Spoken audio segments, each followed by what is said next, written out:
El Sínodo.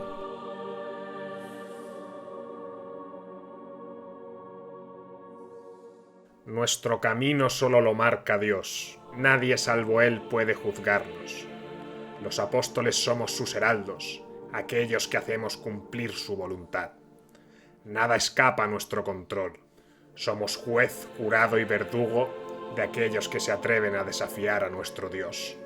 Nada nos frenará en el cumplimiento de nuestro deber y pobre de aquellos que se atrevan a intentarlo. Argimiro, sumo apóstol del Imperio.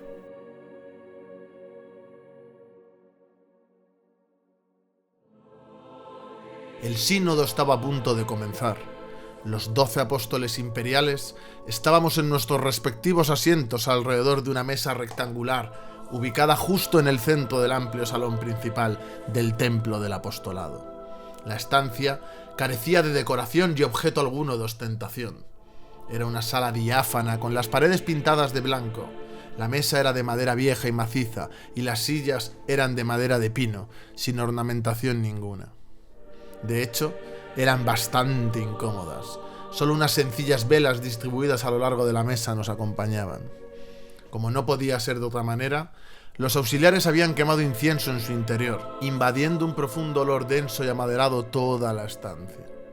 Era algo tradicional en todas las celebraciones del apostolado, incluido, por supuesto, las reuniones.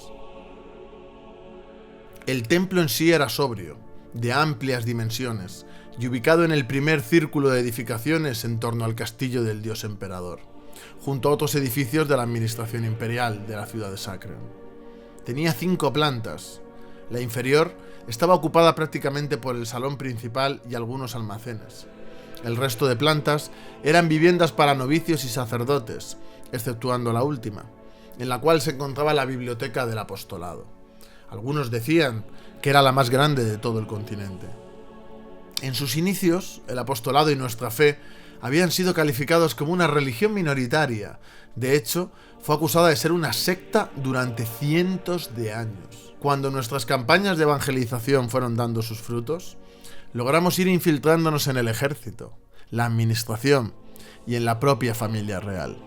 Con el tiempo, los seguidores de nuestro culto fueron ganando influencia, hasta el punto de que el propio emperador se dio cuenta de nuestro potencial, más teniendo en cuenta que estábamos dispuestos a reconocerle como la divinidad principal. Para nosotros existía un dios supremo, el dios del sol, el cual se introducía dentro del emperador del Imperio Sacreo y habitaba en él. La prueba de su divinidad era que podía controlar a los dragones gracias a sus extensos poderes. Si no podía acceder al poder del cetro imperial, es que no era nuestro dios, sino un impostor. Antes de conseguir el favor del emperador, defendíamos que Dios habitaba en el propio sol. Así, cuando el bisabuelo del actual emperador, Arduino II, se convirtió a nuestra fe, pasamos a ser la religión oficial del imperio. Comenzamos siendo un culto con voto de pobreza, pero las cosas cambiarían pronto. Cuando empezamos a extender nuestra influencia, llegaron las riquezas, los puestos de poder y el clientelismo.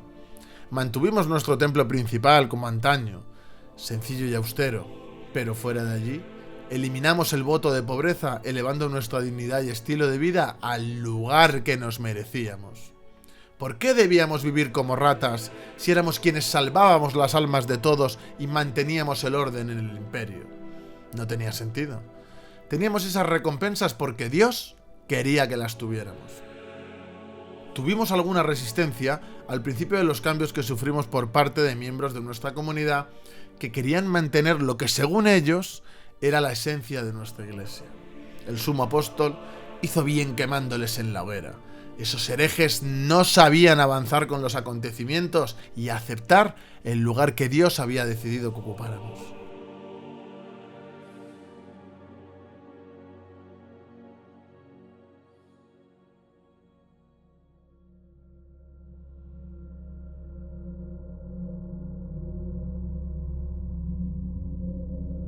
Llevábamos más o menos media hora esperando cuando entró el sumo apóstol Argimiro a la estancia.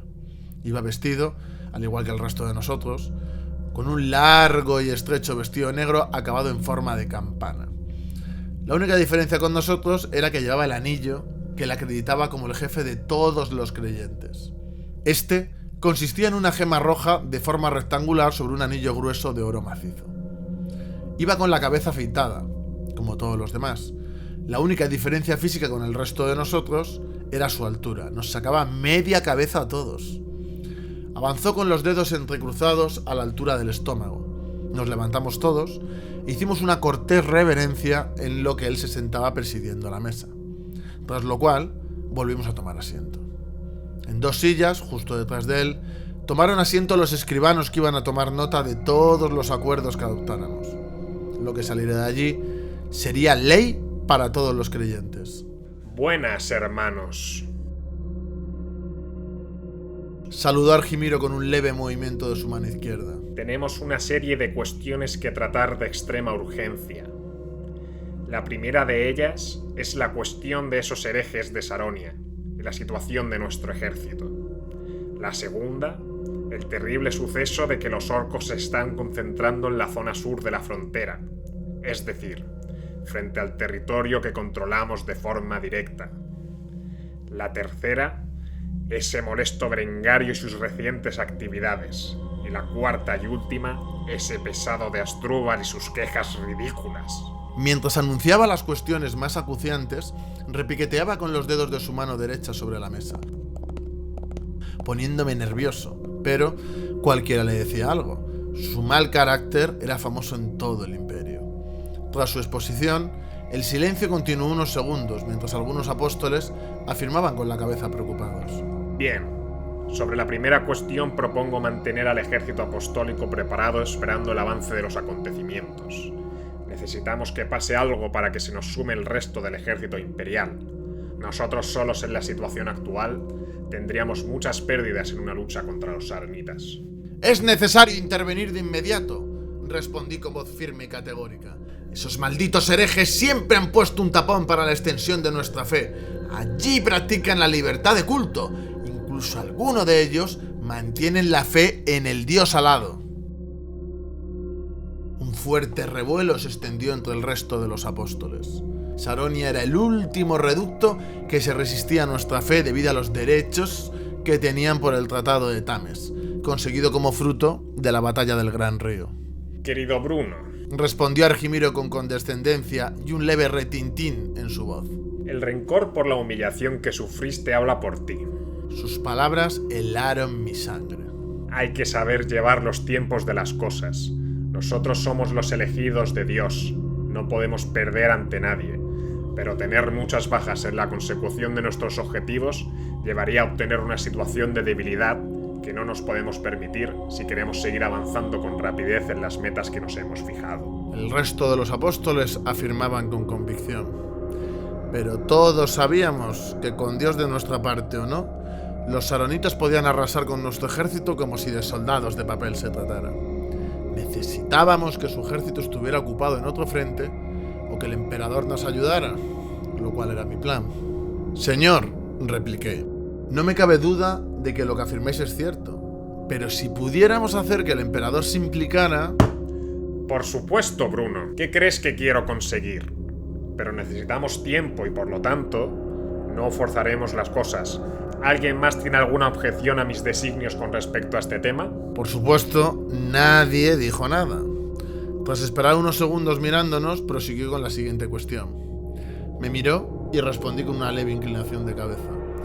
No estaba entre mis intenciones enemistarme o caer en desgracia con el sumo apóstol. La segunda cuestión a tratar es la concentración de las tropas orcas en la frontera sur. Argimiro volvió a repiquetear en la mesa. ¿Qué sabemos sobre eso? ¿Qué motivo hay para que hayan hecho este extraño movimiento? Preguntó mirándome. No sabemos el porqué, sumo apóstol. Respondí intentando no parecer nervioso, ya que era la segunda vez que hablaba en el transcurso del sínodo y no estaba favoreciendo mi imagen con Argimiro, precisamente. Además, han debilitado su presencia en el norte, continué. Interesante. Si no fuera por la enemistad histórica entre los saronitas y los orcos, pensaría que están en tratos. Argimiro hizo un gesto con la mano desechando la idea. Pero es imposible. Sí, jamás se sentarían a hablar con ellos, continué en la misma línea. Estamos intentando averiguar el porqué de todo esto. Los orcos pueden estar pensando en atacar el imperio. pero cambiando la táctica y el lugar en donde llevarla a cabo. Argimiro asintió con la cabeza, meditativo. Tras unos segundos volvió a mirarme a los ojos. Hablaré con el emperador, sentenció Argimiro.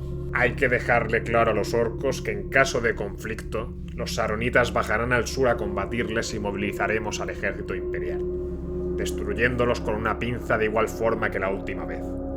Haré que Conrado mande un edicto a Ragnar para que prepare a sus tropas. ¿Qué he de hacer yo en caso de ataque orco, señor? Pregunté inclinándome en la silla hacia adelante. Retroceder. Quiero que los saronitas se desgasten, que su ejército se vea reducido a menos de la mitad. Si se debilitan como en la última guerra contra los orcos, podremos atacarles después desde el norte, con el ejército acantonado junto al río y tus tropas desde el sur. No pienso dejar pasar la oportunidad como en la batalla de los reyes. Golpeó con violencia de nuevo la mesa. Es nuestro deber sacar provecho hasta de las peores situaciones. Todos los apóstoles reímos a coro. Acabar con Ragnar en Saronia supondría un gran salto adelante para nuestros intereses y la cimentación de nuestro poder. ¿Alguien quiere aportar algo más a esta cuestión? Preguntó Argimiro paseando su mirada por todos nosotros. Nadie dijo nada. Todos estábamos de acuerdo, o por lo menos, nadie quiso mostrar públicamente ninguna discrepancia.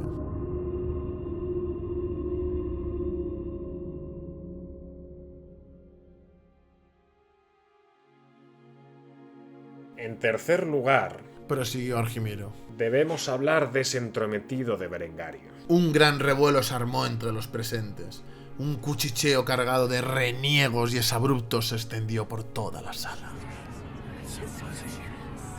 Lo sé, hermanos, afirmó Argimiro con cara seria. Ese abyecto sujeto hizo que no pudiéramos aprovechar una situación idónea para golpear a los saronitas e incluso ejecutar en la plaza pública a sus líderes por traición. Es amigo de los saronitas y enemigo de nuestra fe. Según los rumores, profesa la antigua fe de los grimorianos. Otro revuelo de desaprobación invadió toda la estancia.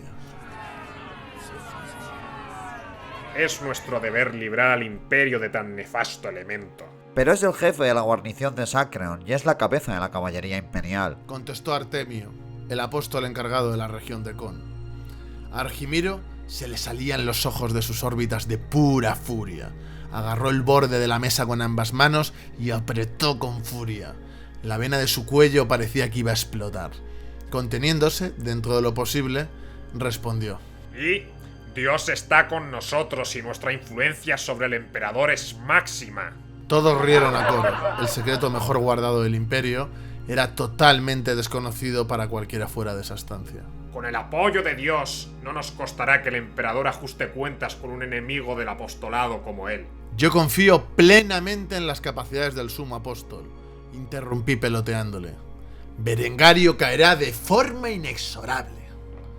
Pude ver, para mi satisfacción, cómo Argimiro asintía con una sonrisa.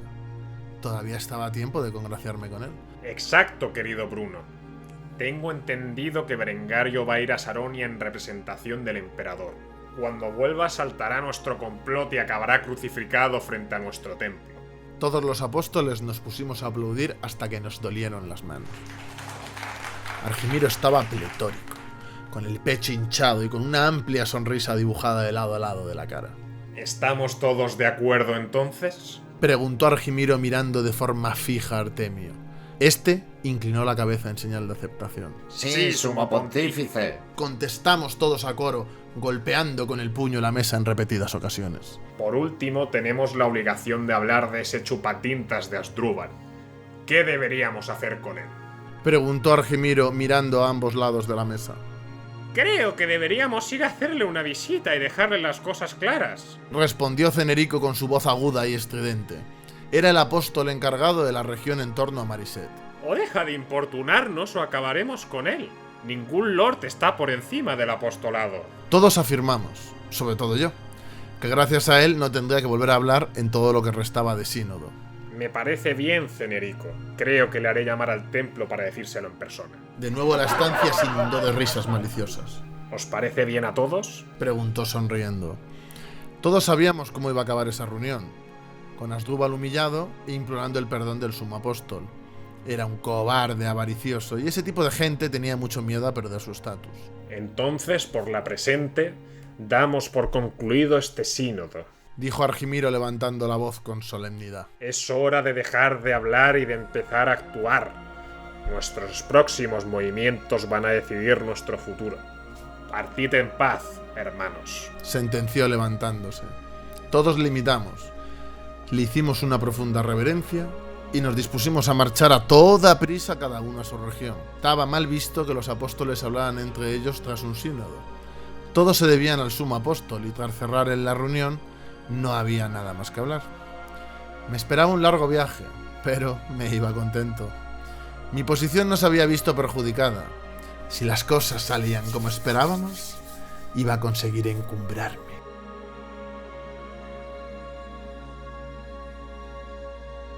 Nota para el oyente.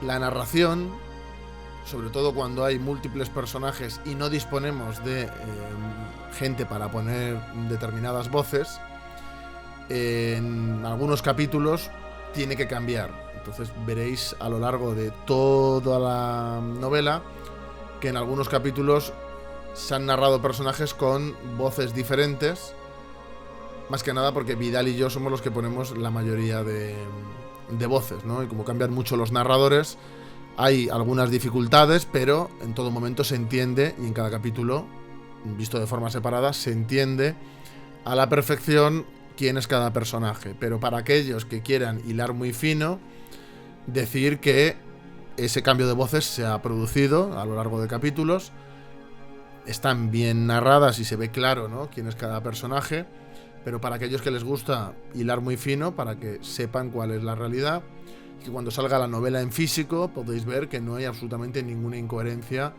de ningún tipo sobre los personajes o cómo hablan, etcétera, o cómo se definen. Así que bueno, muchas gracias a todos, y solo queríamos dejar esta nota, bueno, para precisar ciertas cuestiones que consideramos que puede haber alguna persona que se lleve algún equívoco. Así que muchas gracias y nos vemos la semana que viene.